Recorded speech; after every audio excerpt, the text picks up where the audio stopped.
Why is it that some things are incredibly popular even though it seems as though we all agree they are crap?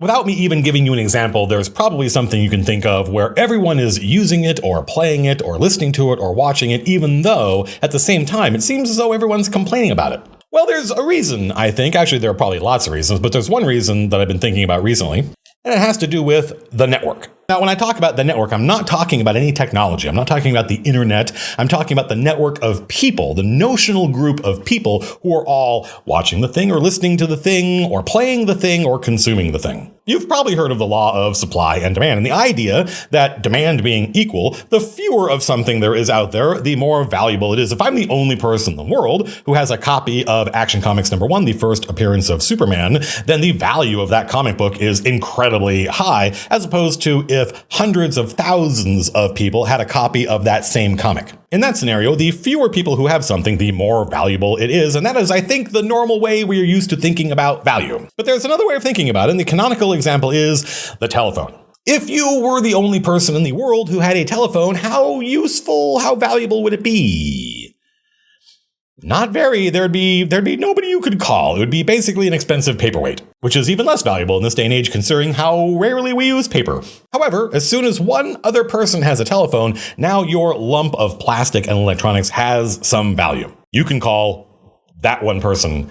I hope you like them. They are the only person to talk to. The more people out there who have telephones, the more valuable your telephone is, the more people you can call, the more utility value it has. That phenomenon, the idea that the value doesn't come from the physical object, how much does the plastic and circuits in here cost, but rather the value of this device is based on how many people have one, and the more people who have one, the greater its value, is called the theory of network externalities. If we're talking about something like a phone, the theory of network externalities is pretty obvious. This phone lets me text people. The more people who have a phone, the more people I can text, and the more valuable the phone is to me.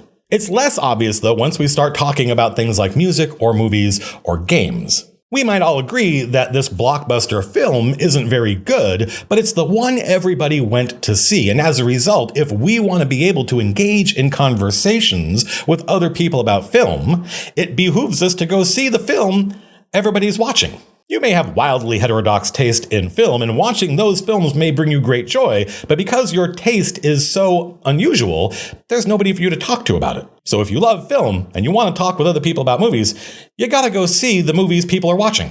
That is the power of the network. Games are even more strongly dependent on the network. To take a now classic example that's old enough that I think we can talk about it without people getting defensive or emotional, a game like World of Warcraft. World of Warcraft, incredibly popular. If you are someone who has any interest in playing MMOs, you have probably played World of Warcraft. You have made an account at some point. The game is hugely popular. Millions and millions of people are playing it. And so some other game company gets the idea that, hey, maybe it would be a good idea for us to make an MMO and get some of that MMO money. They spend years and millions of dollars, and they identify all the things that people who play World of Warcraft complain about. And there are a lot of things to complain about. So our hypothetical game company produces, after much labor and effort, a highly polished MMO that seems on the surface to be in all ways better. It's got better graphics, better design than World of Warcraft. What happens? Well, we've seen this happen many times. It gets a huge influx of new users. They putter around for 3 or 4 months, and then they go back to World of Warcraft. The developers in this scenario were very frustrated. We made a better game. It seemed like it was a huge hit. Why did people leave after only a couple of months? Because even though you were hugely successful, you got 7 out of 10 World of Warcraft players to come try your game. 10 out of 10 of those people all still have Warcraft accounts. So when those 7 want to go play games with those 3, they have to go back to World of Warcraft.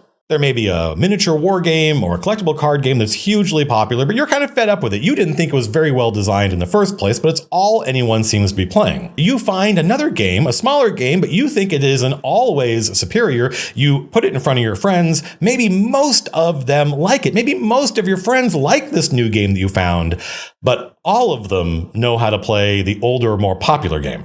And if you couldn't convince all your friends to try this game and you want to go to a game store or a game convention, you're going to discover that almost everybody there is playing these more popular games because they're the games that everybody plays. You are always sure you can go to any game store and get into a pickup game of this collectible card game or this miniature war game or this role-playing game.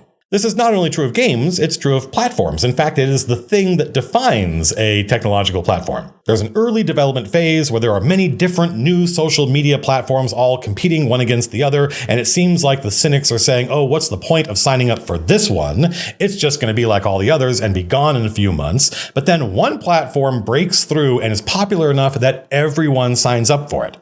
At that point, we've hit a kind of event horizon where there can be no networks after that one, because any new network that comes along, no matter how successful it is, will not attract all of the potential users. They're all still on the old network. So if I want to communicate with my friends who are still on the old platform, if I want to share videos with an audience that's still using the old platform, I've got to go back to the old platform. That's the point of no return, the event horizon, at which point everyone who's interested in a given subject, a game, a platform, once everyone who's interested in it has signed up for one of these, you'll never get a more popular alternative. It seems as though we all agree that this platform or this game is deeply flawed, but we do not agree on what those flaws are. And a competing product that addresses your concerns might not address mine. And as a result, it fragments any potential user base. If this seems like this is a problem and you're wondering what the solution is, I'm not even sure it is a problem, and I certainly don't know what the solution is. I just thought it was an interesting topic and something I've learned a lot about and thought a lot about. And I don't know, I thought that makes make a video. Why not?